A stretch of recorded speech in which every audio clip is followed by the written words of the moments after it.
ఇది ఒక పెన్షన్ విషయంలోనే కాదు, రోజు రోజు జనాల్ని ఫూల్స్ని చేయటమే పనిగా పెట్టుకున్నారు ఈ చంద్రబాబు నాయుడు గారు. అధికారంలో రావడానికి ముందు సూపర్ 6 అమలు చేస్తాను అని చెప్పి నమ్మించి ఓట్లు వేయించుకొని ఈరోజు ఏ విధంగా జనాల్ని ఫూల్స్ చేశారో మనం అందరం కూడా కల్లారా చూస్తున్నాం. అంతేకాకుండా గత ఏడాది వాలంటీర్స్కి ఈ ఉగాది రోజు 10,000 రూపాయలు జీతం పెంచి ఇస్తామని చెప్పి ఈరోజు వాళ్ళని ఎలా ఫూల్స్ చేసి రోడ్డు మీద వదిలేశారో మనం కల్లారా చూసాం.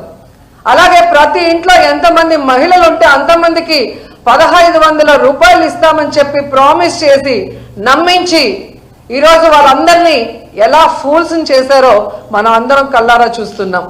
యువతకి ఉద్యోగాలు ఇస్తాం నిరుద్యోగులకి, లేదా 3,000 నిరుద్యోగ భృతి ఇస్తానని చెప్పి ఈరోజు వాళ్ళకి నిరుద్యోగ భృతి